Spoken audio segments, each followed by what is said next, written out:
Hi, this is Usama Mukhtar. I'm going to tell and discuss about today's lecture, and I'm going to share the content, metrics, and exercise 1.1.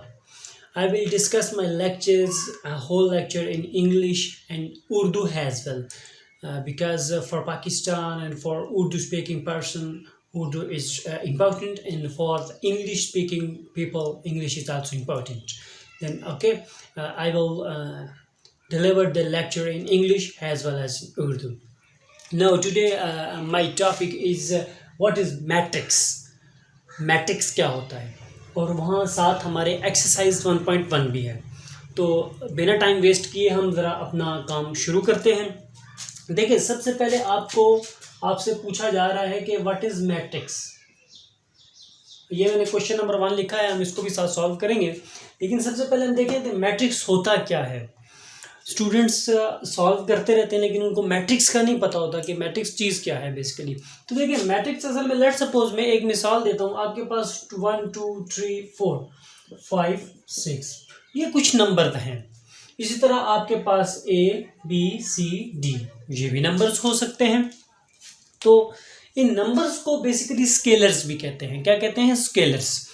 तो अब देखें, आपको ये भी पता है कि ये जो ब्रैकेट है, this is known has rectangular अरे.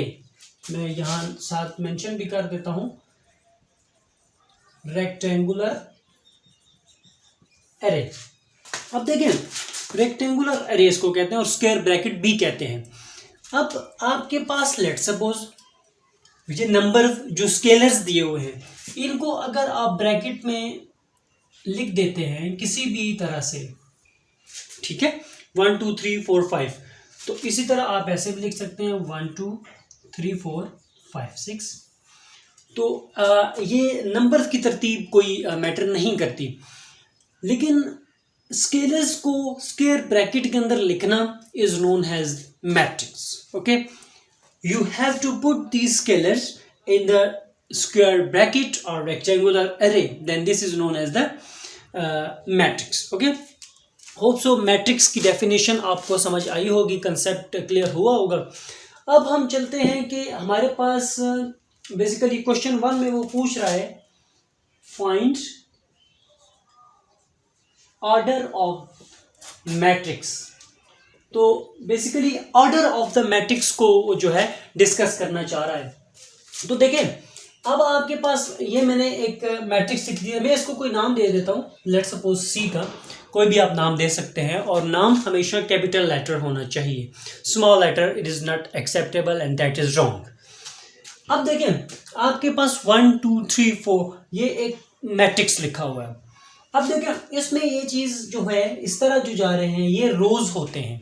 कि क्या होते हैं? रोज. इसी तरह ये यहाँ पर भी ये 3 रोज हैं. अब इस तरह जो चीज़ें चल रही होती हैं, ये होते हैं कॉलम्स. ये और ये कॉलम्स, यानी इस तरह जो आप देखें, हॉरिजेंटल आपके पास क्या चीज़ होती है? Rows. And vertical these are columns. तो अब देखिए, हम इससे ऑर्डर ऑफ द मैट्रिक्स कैसे लिखते हैं.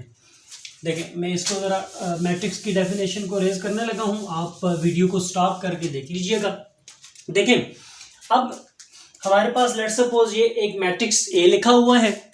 इसमें नंबर ऑफ रोज जो हैं 1 एंड 2 रोज हैं. 2 बाई, यानी रोज आप पहले लिखेंगे, फिर आप कॉलम्स बताएंगे. तो यहाँ 2 ही कॉलम्स हैं. तो 2 बाई 2 ये इसका ऑर्डर हो गया, order of matrix A. Hope so ये आपको बात क्लियर हुआ होगा. ये ऑर्डर को आप यहाँ भी लिख सकते हैं 2 क्रॉस 2, लेकिन एग्जाम के अंदर जब आता है तो आप इस तरह ही उसको प्रॉपर वे के अंदर आंसर करते हैं. तो यहाँ मैं जस्ट सिंप्लीफाई आपको जस्ट समझाने के लिए यहाँ लिख रहा हूँ. अब देखिए, यहाँ पर ये एक ही रो है और एक ही कॉलम है, तो ये 1 क्रॉस 1 यानी 1 बाई 1 इसका ऑर्डर हो गया. इसी तरह यहाँ देखें, ये 2 रोज हैं मल्टीप्लाई 2 कॉलम्स हैं, तो ये 2 बाई 2 हो गया. इसी तरह 1 2 3 1 2 3, तो आपके पास 3 रोज हैं और 3 ही कॉलम्स हैं। इसी तरह यहाँ देखें एक ही आपके पास रो है और दो आपके पास कॉलम्स हैं 1/2। यहाँ पर देखें 1 2 3 3 रोज और एक ही आपके पास कॉलम है 3/1। इसी तरह ये आप कर सकते हैं। तो H और E पार्ट ये आप लोग करके मुझे कमेंट बॉक्स के अंदर बताएंगे। अब हमारा है क्वेश्चन नंबर 2। हमारे पास क्वेश्चन नंबर 2 है। क्वेश्चन नंबर 2 कह रहे हैं कि इक्वल मैट्रिसेस का बताएं कि इनमें से कौन से मैट्रिसेस आपस में इक्वल है। तो देखें सबसे पहले आपको ये पता होना चाहिए कि इक्वल मैट्रिक्स होता क्या है। देखें लेट्स सपोज आपके पास इक्वल जो मैट्रिक्स है, इक्वल मैट्रिसेस, उनकी डेफिनेशन ये है कि उसमें पहला पॉइंट होता है कि ऑर्डर सेम हो। Order same, order same mean के दो जो आप मैट्रिसेस देख रहे हैं उनके ऑर्डर, यानी एक ऑर्डर 2/2 है तो दूसरे का ऑर्डर भी 2/2 हो, एक ऑर्डर 2/1 है तो दूसरे का भी 2/1 हो। तो ये चीज़ है। दूसरा इसमें बी पॉइंट आपके पास जो होता है वो बेसिकली corresponding एंट्रीज सेम। ये मैं भी आपको बताता हूँ कि corresponding एंट्रीज क्या होती हैं। देखें लेट सपोज आपके पास 1 2 3 4 इक्वल टू लेट सपोज 1 3 2 4। अब देखें ये जो दो मैट्रिक्स मैंने लिखे हैं ये इक्वल हैं कैसे, जस्टिफिकेशन देते हैं। अभी मैंने आपको क्वेश्चन 1 में ऑर्डर का बताया है कि ऑर्डर क्या होता है। तो इसका ऑर्डर क्या है 1 2 1 2, तो ये 2x2 का मैट्रिक्स है। इसी तरह ये भी 2x2 का मैट्रिक्स है। अब देखें करस्पॉन्डिंग एंट्री मतलब यहां से पहली एंट्री, दूसरा जो मैट्रिक्स है उसकी पहली एंट्री, दोनों सेम होनी चाहिए। दोनों क्या होनी चाहिए, सेम होनी चाहिए। इसी तरह ये दूसरी एंट्री ये दूसरी एंट्री के इक्वल है। इसी तरह ये तीसरी एंट्री यहाँ तीसरी के इक्वल है और इसी तरह fourth in is equals to the fourth entry. ये चीज़ है। तो ये क्रॉसपॉन्डिंग एंट्रीज होती हैं। अगर ये दोनों चीज़ें फुलफिल हो रही हैं, same order and the corresponding entries are same, then the matrices are known as equal matrices. अब जरा पहले इन सब का ऑर्डर देख लेते हैं हम। इसका ऑर्डर क्या है 1x1। अब मैं ऑर्डर का नहीं बताऊंगा क्योंकि क्वेश्चन 1 में मैं बता चुका हूँ। यहाँ एक रो है और दो कॉलम्स हैं 1x2। इसी तरह ये देखें 5 - 2 मीन्स 3 लिखा हुआ है। ये जस्ट एक रो एक कॉलम बनता है वो। यहाँ से 5 3 1x2, यहाँ से 4 0 6 2 2x2 2x1 3 - 1 2 3 + 3 6, तो 2 6 लिखा हुआ। बेसिकली ये मैट्रिक्स 2 6 लिखा है। तो ये 2x1 आ गया। ये आपके पास 2x2 है। यहाँ भी ये 4 है, ये 6 है, ये 0 है, ये 2 है। तो बेसिकली ये मैट्रिक्स आपके पास क्या बनता है 2 + 2 4, दिस वन 6 0 एंड 2। तो ये 2x2 का मैट्रिक्स ही आपके पास बन गया। इसी तरह ये 3 5 लिखा हुआ है। क्या लिखा हुआ है ये 3 5, तो ये 1x2 का मैट्रिक्स बन गया। अब जिनके ऑर्डर सेम है सबसे पहले वो देखते हैं। यहाँ 1x1 का हमारे पास एक मैट्रिक्स पड़ा हुआ है मेरे ख्याल में, और हाँ यहाँ पर 1x1 का एक मैट्रिक्स है।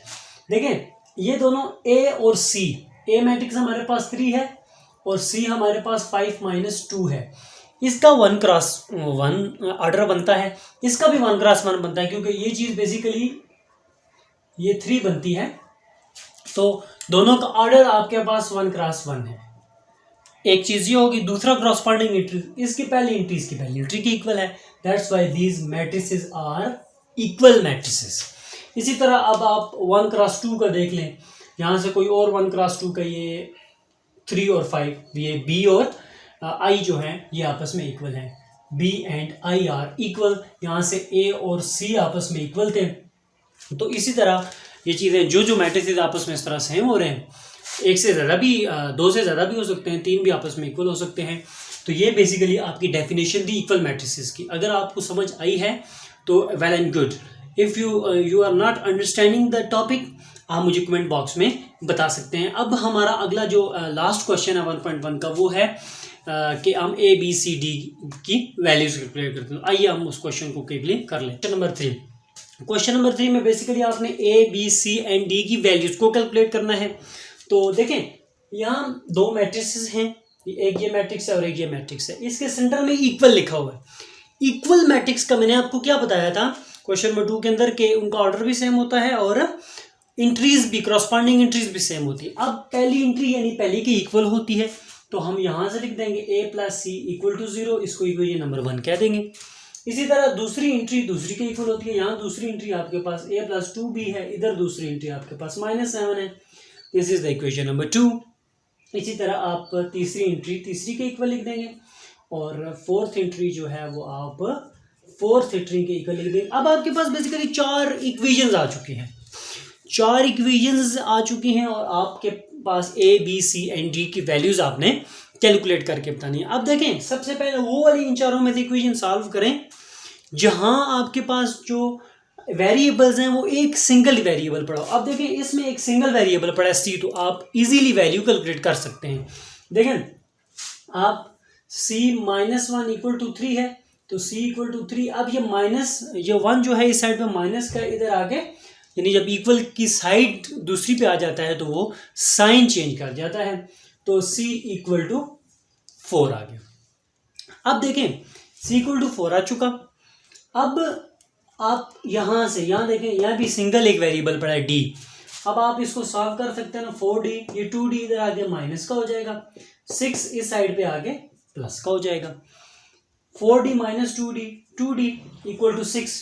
अब देखिए 2 इधर मल्टीप्लाई हो रहा है तो हम इसको दोनों साइडों पे डिवाइड कर देंगे, ये कट जाएगा तो d इक्वल टू 1 2 2 3 टाइम्स, तो d आपके पास क्या आ गया 3। अब c और d की वैल्यूज आ गई, a और b की चाहिए। अब देखें यहाँ पर अगर मैं इस इक्वेशन 1 में c की वैल्यू पुट करता हूँ तो मुझे a की वैल्यू मिल जाएगी। तो देखें इसको इस वैल्यू को पुट इन 1, तो a प्लस c की वैल्यू ऑफ 4 पुट कर देंगे, a इक्वल टू 4 इस साइड पे आके माइनस का हो जाएगा, तो आपके पास a की वैल्यू भी आ चुकी। अब आपके पास जो बेसिकली वैल्यू रह गई है वो b की है। अगर यहाँ इस इक्वेशन में मैं a की वैल्यू जो मुझे मिल चुकी है, मैं कैलकुलेट कर चुका हूँ, पुट करूँ तो b की वैल्यू मुझे मिल जाएगी। तो आइए ज़रा इसको भी पुट कर लेते हैं। a की वैल्यू आपके पास -4 है प्लस 2b इक्वल टू -7। अब देखें 2b इक्वल टू -7 है, ये माइनस का 4 है, इधर आगे प्लस का 4 हो जाएगा। 2b equal to -7 plus 4, this is -3।